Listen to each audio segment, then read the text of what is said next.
నారాయణం నమస్కృత్య నరంచవ నరోత్తమం దేవీం సరస్వతీం వ్యాసం తతో జయముదీరయేత్. ఓం శ్రీ గణేశ శారద మాతృశ్రీ గురుభ్యం నమః.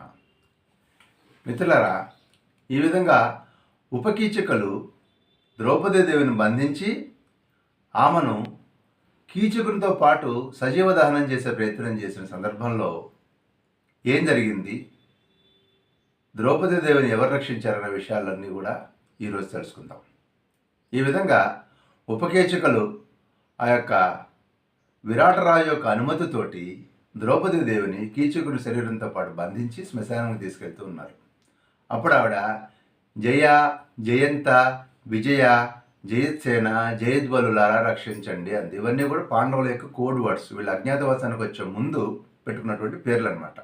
రక్షించండి రక్షించండి అని ఎప్పుడైతే అరిచారో వెంటనే భీమసేనుడు మారు రూపంలో ఉగ్రంగా శ్మశానానికి వెళ్ళి ఒక వృక్షాన్ని పెకలించి దాంతో ఆ ఉపకేచకులందరినీ కూడా సంహరించి ద్రౌపదీదేవి కట్లు విప్పేసేసి వెళ్ళిపోయాడు. అందరూ కూడా ఆశ్చర్యపోయారు. భూమి ఎవరు గుర్తుపట్టలేదు. ఆ క్షణంలో ధర్మదేవత వరం ఉంది కదా, గుర్తుపట్టలేదు.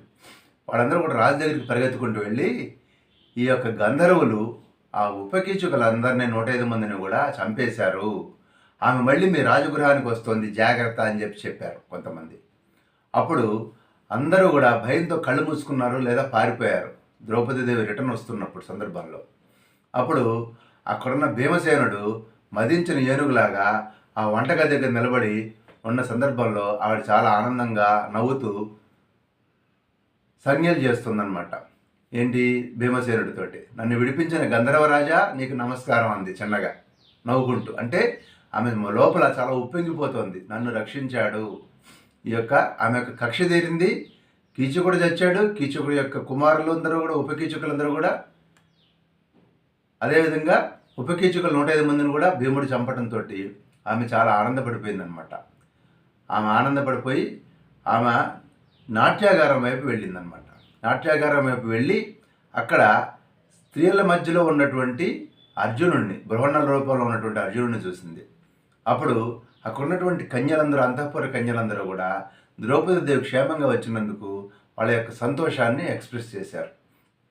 ఎక్స్ప్రెస్ చేసినప్పుడు అప్పుడు ఈ యొక్క బృహన్నలు అడిగాడు అనమాట. అంటే అర్జునుడు, ఓ సైరంధ్రి, నువ్వు ఎలా తప్పించుకున్నావు, ఆ దుర్మార్గుల బారి నుంచి నువ్వు ఎలా విముక్తమయ్యావు అని చెప్పని అడిగాడు. అడిగితే నీకు సైరంధ్రితో నీకేం పనాయా, ఎట్లాగో తప్పించుకున్నానులే, ఇప్పుడు అందరూ కూడా హాయిగా అంతఃపురంలో కూర్చొని హాయిగా ఉండి ఏమైందని ఇప్పుడు అడుగుతున్నావా అంది. అంటే ఒక విధంగా ఏష్టపోవడం అంటారు చూసారా, అట్లా అనమాట. నువ్వు నన్ను అక్కడ చంపడానికి కట్టేసేసి తీసుకుపోతుంటే నువ్వు ఇక్కడ అంతఃపురంలో కూర్చున్నావు, ఇవేం చేయలేకపోయావు, నీకు ఏం చేత కాలేదు అన్నటువంటిది ద్రౌపదీదేవి యొక్క ఎక్స్ప్రెషన్. ద్రౌపదీదేవి యొక్క ఎక్స్ప్రెషన్ అదనమాట. అప్పుడు నువ్వు బాధపడుతుంటే మేమందరం బాధపడవా, మనందరం కలిసి ఉన్నవాళ్ళమే కదా అన్నాడు బృహన్నల. ఈ విధంగా జరుగుతూ ఉండగా అక్కడ ద్రౌపదీదేవి ఇంటికి రాకముందే విరాటరాజు సుదేష్ణాదేవిని పిలిచి ఆమెను ఎట్టి పరిస్థితుల్లో సైరంధ్రిని ఇంటి నుంచి పంపించేసేయి, ఇంకా ముందు ముందు ఏం ఆపదలు రాబోతున్నాయో ఆ గంధర్వుల వల్ల. ఎందుకంటే గంధర్వులు ఆల్రెడీ కీచుకుని చంపారు, 105 మంది ఉపకీచుకుని చంపారు. ఇంతమంది చావుకు కారణమైనటువంటి ద్రౌపదీదేవిని అంతఃపురంలో పెట్టుకుని ఎలా ఉంటాడు విరాటరాజు కానీ సుదేష్ణాదేవి కానీ? ఇది సమస్య. అందుకని ద్రౌపదీదేవి ఇల్లు చేరగానే సుదేష్ణాదేవి, అమ్మా ఆ యొక్క గంధర్వుల వల్ల ఇంకా ఎన్ని పరాభవాలు ఫేస్ చేయాల్సి వస్తుందో అని భయపడుతున్నాడు రాజు, విరాటరాజు. అందుచేత నువ్వు వెంటనే నీ ఇష్టం వచ్చిన చోటుకి వెళ్ళిపో అని చెప్పింది సుదేష్ణాదేవి. ఆ మాట విన్నటువంటి ద్రౌపదీదేవి ఏమందంటే, అమ్మా నేను వెళ్ళిపోతాను, కాకపోతే నాకు 13 రోజుల గడువు కావాలి, అప్పటికి గంధర్వుల యొక్క కార్యక్రమం పూర్తయ్యి వాళ్ళు మీకు సంతోషం కలిగిస్తారు, దయచేసి 13 రోజులు గడువు ఇవ్వండి అంది. ఆ ప్రకారంగా ఆమెకి 13 రోజులు గడువు తీసుకుంది. ఎందుకంటే ఖచ్చితంగా 13 రోజుల్లో అజ్ఞాతవాసం పూర్తిగా వస్తుంది, అదనమాట లాజిక్. ఈ విధంగా జరిగిన తర్వాత అక్కడ దుర్యోధనుడు ఏం చేస్తున్నాడు, ఇదే టైంలో దుర్యోధనుడు అనేక మంది గూఢచారులను దేశ విదేశాలకు పంపించి పాండవులు ఎక్కడున్నారో కనుక్కునే ప్రయత్నం చేశాడు. అయితే ఎక్కడా కూడా వాళ్ళకి పాండవుల జాడ తెలియలేదు. అయితే వాళ్ళు ఏం చేశారంటే మత్స్య దేశానికి చెందినటువంటి ఈ గూఢచారులు ఏం చెప్పారంటే, ఈ విరాట రాజుకు చెందినటువంటి కీచకుడు ఎవడైతే ఉన్నాడో వాడు త్రిగర్త రాజును ఆల్రెడీ జయించాడు. త్రిగర్త రాజు ఎవరు? దుర్యోధనుడి యొక్క స్నేహితుడు సుశర్మ వాళ్ళందరినీ జయించాడో అలాంటి కీచకుడిని, అతన్ని సోదరులైనటువంటి 105 మంది ఉపకీచకుల్ని, వీళ్ళందరినీ కూడా ఎవరికీ కనపడని గంధర్వులు రాత్రే చంపేశారు అని చెప్పారు గూఢచారులు. చెప్పగానే అప్పుడు ఈ యొక్క కౌరవులు అప్పుడు ఈ దుష్ట చతుష్టయం అందరూ కూడా కూర్చొని ఇప్పుడు ఏం చేయాలి? అయితే ఈ విషయాన్ని అంతగా ప్రాధాన్యత ఇవ్వనటువంటి ఈ యొక్క దుష్ట చతుష్టయం ఏదైతే ఉందో వీళ్ళందరూ కూడా కూర్చొని అటు ద్రోణాచార్యుని కృపాచార్యుని కూడా పిలిచి, ఏమండి ఇప్పుడు మనం ఏం చేయాలి? పాండవుల అజ్ఞాతవాసం పూర్తిగా వస్తుంది, వాళ్ళని ఎట్లాగైనా మళ్ళీ పట్టుకొని మళ్ళీ 12 ఏళ్ళ అరణ్యవాసానికి 1 ఏడు అజ్ఞాతవాసానికి పంపించాలి. దీనికి ఉపాయం ఏం చేయండి? ఆ ఉపాయం ఏమిటి అని అడిగాడు దుర్యోధనుడు. అప్పుడు అందరూ కలిసి కూర్చున్నారు. ఇక్కడ మీరు గమనించాల్సిన విషయం జాగ్రత్తగా చూడండి. పాండవులను తిరిగి అజ్ఞాతవాసం నుంచి బయటపడేసి మళ్ళీ 12 ఏళ్ళ అరణ్యవాసం ఒకడే అజ్ఞాతవాసానికి పంపించడం కోసం ఇక్కడ భీష్ముడు, ద్రోణుడు, కృపాచార్యుడు కూడా సహాయం చేసే ప్రయత్నమే చేశాడు దుర్యోధనుడికి. ఎందుకంటే దుర్యోధనుడు ఉప్పు తింటున్నప్పుడు దుర్యోధనుడికి ఏది హితమో, అంటే దుర్యోధనుడు ఏది కోరుకుంటాడో అది చేయటం వాళ్ళ యొక్క ధర్మం అయిపోయింది ఇక్కడ.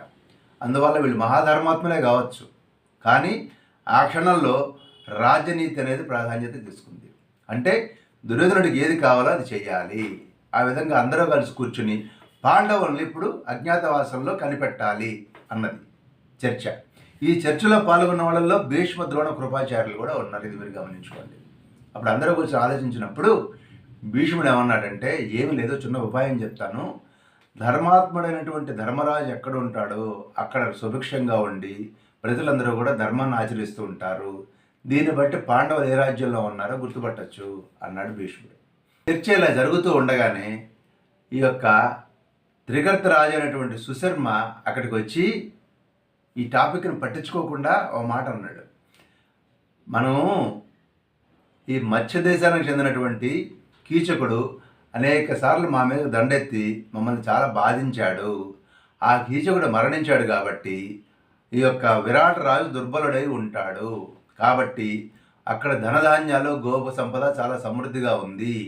కాబట్టి మనం వాడి రాజ్యం మీదకి దండెత్తి ఆ సంపదల్ని, ఆ గోధనాన్ని కూడా మనం స్వాధీనం చేసుకుందాము అన్నాడు.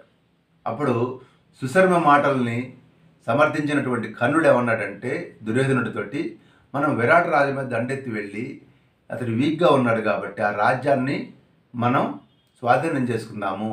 ఇప్పుడు పాండవుల గురించి ఆలోచించవద్దు, ఎందుకంటే పాండవులు ఆల్రెడీ బలము, పౌరుషము తగ్గిపోయినటువంటి పరిస్థితుల్లో వాళ్ళు ఉన్నారు కాబట్టి వాళ్ళ గురించి మనం ఆలోచించవద్దు, వాళ్ళ పాటికి చచ్చి అమలోకానికి కూడా వెళ్ళిపోయి ఉంటారు అన్నారు. ఇక్కడ గమనించాల్సిన విషయం ఏంటంటే వీళ్ళ గూఢచారులు చెప్పిన విషయంలో కానీ లేదా భీష్ముడు చెప్పిన విషయంలో కానీ కౌరవులు ఎలాంటి ప్రాధాన్యత ఇవ్వలేదు. అంటే పాండవులు విరాటరాజు కొలువులో ఉండే అవకాశం ఉందనే అనుమానం వాళ్ళకి ఏం రాలేదు. అయితే అదే టైంలో సుశర్మ అక్కడికి వచ్చి కీచకుడు చనిపోయినటువంటి బలం తగ్గినటువంటి విరాట రాజు ఇప్పుడు అక్కడ ఉన్నాడు, అతన్ని జయిద్దామన్నప్పుడు మాత్రమే వీళ్ళు గోగ్రహణానికి సిద్ధపడ్డారు అన్నది మనం గమనించాలి. సినిమాల్లో వేరే రకంగా ఉంటుంది కాబట్టి గమనించండి. ఇక్కడ ఈ విధంగా కౌరవులు పాండవుల విషయం పక్కన పెట్టి విరాట రాజు మీద దండయాత్రకి వెళ్ళి అతని యొక్క ధనాన్ని, గోవులను అపహరించాలి అని ఆలోచించారు. అప్పుడు భీష్మ ద్రోణాదులకు కూడా ఈ విషయం నచ్చింది. దుర్యోధనుడు కూడా ఈ ఆలోచన చాలా బాగా నచ్చింది. అప్పుడు వెంటనే అందరూ కలిసి సుశర్మతోటి ఏమన్నాడంటే, నువ్వు ముందు పెద్ద సైన్యంతో ఈ యొక్క విరాట నగరాన్ని ముట్టడించి ఆ గోవులన్నింటిని కూడా స్వాధీనం చేసుకో, అక్కడ ఉన్నటువంటి గోపాలకుల దగ్గర ధనాన్ని సంపాదించు, నీకు చాలా పరిచయమైనటువంటి దేశమే కాబట్టి ఏం భయం లేదు, నువ్వు ఒక పక్క నుంచి వెళ్ళి కొట్టేసేయి. ఆ తర్వాత మర్నాడు మేము పెద్ద సైన్యంతో రెండో వైపు నుంచి కూడా ఆ రాజ్యాన్ని ముట్టడిస్తాము అన్నాడు దుర్యోధనుడు. ఆ విధంగా కృష్ణపక్షమి సప్తమి తిథి రోజున పెద్ద సైన్యంతో బయలుదేరి ఈ యొక్క సుశర్మ ఉత్తర గోగ్రహణం చేశాడు. ఆ తర్వాత మర్నాడు అష్టమ నాడు కౌరవులు దక్షిణ గోగ్రహణానికి సిద్ధపడ్డారు. ఈ విధంగా జరిగినప్పుడు ఒక్కరోజు ముందు అజ్ఞాతవాసం పూర్తి కావడానికి ఒక్కరోజు ముందే సుశర్మ విరాటుడి మీద దండయాత్ర చేసి ఆ గోధనాన్నంతా అపహరించాడు. కరెక్ట్గా నెక్స్ట్ డేకి అనమాట లెక్క. గుర్తుపెట్టుకోవాలి మనం. ఒక్కరోజు ఉందన్నమాట ఇంకా టైం. ఈ విధంగా గోవులను ఎప్పుడైతే అపహరిస్తున్నాడో సుశర్మ, వెంటనే ఆ గోపాలకులందరూ గబగబా నగరానికి వెళ్ళి విరాట్ రాజు దగ్గరికి వెళ్ళి విషయాన్ని చెప్పారు. చెప్పినప్పుడు వెంటనే విరాటుడు అతని సేనా నాయకులందరూ కూడా యుద్ధానికి సన్నద్ధమయ్యారు.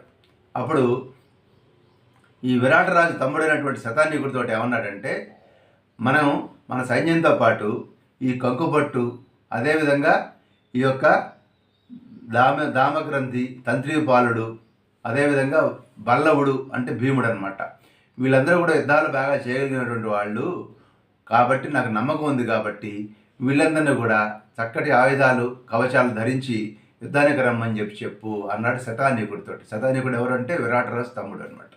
ఆ విషయం చెప్పగానే ఈ పాండవులు కూడా ఉత్సాహంతో చాలా రోజులుగా చేతులు తీటపుట్టున్నాయన్నమాట ఈ పాండవులకి. భీముడికి వంట చేయడం, గరిటె తిప్పడంతో సరిపోయింది జీవితకాలం.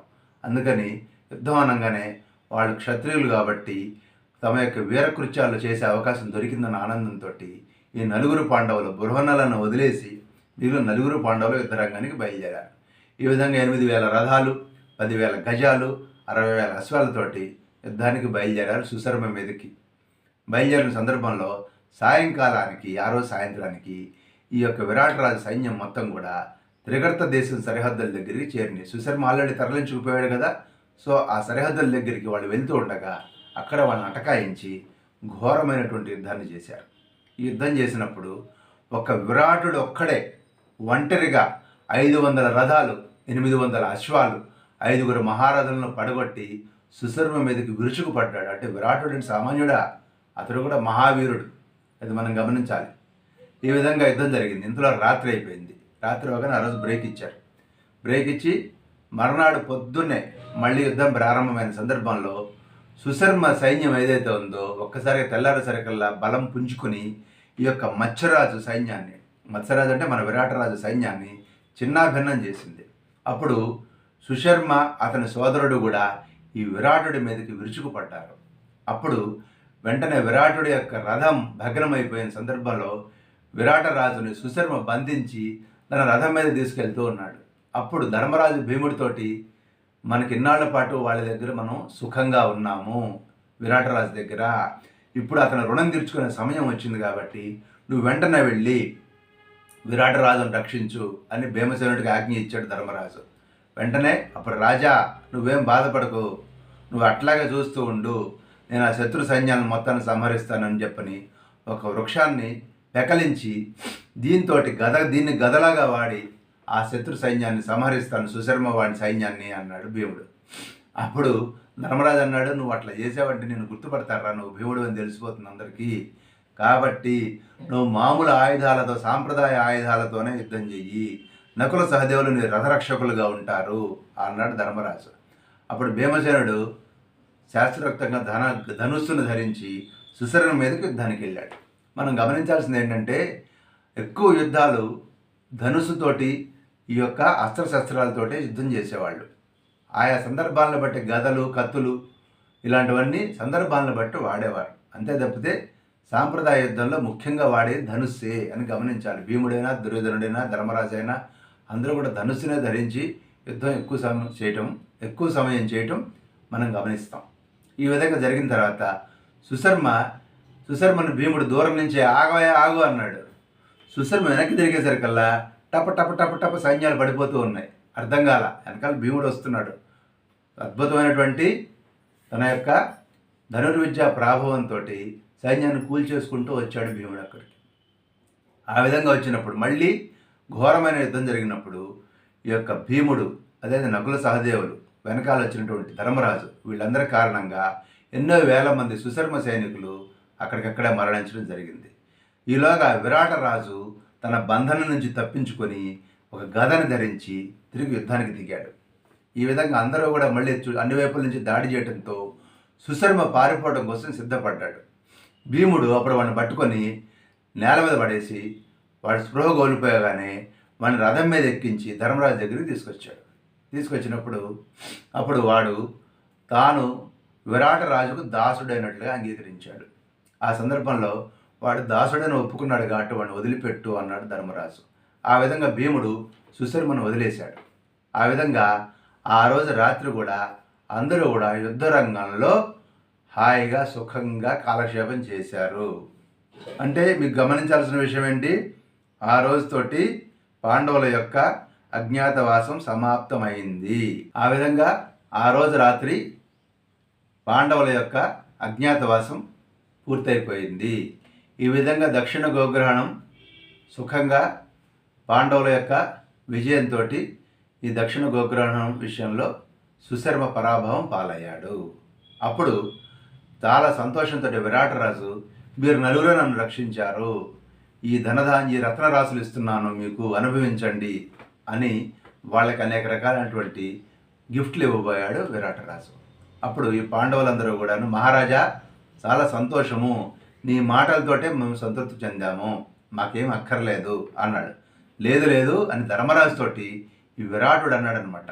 నువ్వు మత్స్యదేశానికి నువ్వు రాజువు కావాలి, నిన్ను నా రాజ్యంలోకి తీసుకెళ్ళి నిన్నే రాజుగా అభిషేకిస్తాను అన్నాడు 2-3 సార్లు. అంటే ఎమోషన్లో ఒక విధమైన గ్రాటిట్యూడ్ తోటి, అతని మీద ఉన్నటువంటి గౌరవంతో ఈ విధంగా విరాటరాజు 1-4 సార్లు నిన్ను రాజ్యానికి అభిషేకం చేస్తాను, నిన్ను రాజుగా అభిషేకం చేస్తాను నా రాజ్యానికి అన్నాడు. అప్పుడు ధర్మరాజు చాలా సంతోషంతో, నువ్వు కూడా చాలా సంతోషంతో చక్కటి మాట అన్నావు మహారాజా, అదే 10,000, ఇక నీ దూతలు నగరానికి పంపించి విజయోత్సవాలు జరిపించుకోండి అని ప్రోత్సహించి టాపిక్ను డైవర్ట్ చేశాడు. ఊరికి నేను పొగుడుతూ ఉంటే ఆ విధంగా విజయఘోషతోటి బ్రహ్మాండంగా విరాట నగరంలో ఉత్సవాలు జరుగుతూ ఉన్నాయి. ఇక్కడ విరాటరాజు, 9 పాండవులు సైన్యాలు ఇంకా యుద్ధభూమిలోనే ఉన్నాయి. ఇంతలోనే కౌరవ సైన్యం ఉత్తర గోగ్రహానికి సిద్ధపడింది. అప్పుడు ఏం జరిగిందనేది నెక్స్ట్ ఎపిసోడ్లో తెలుసుకుందాం. స్వస్తి.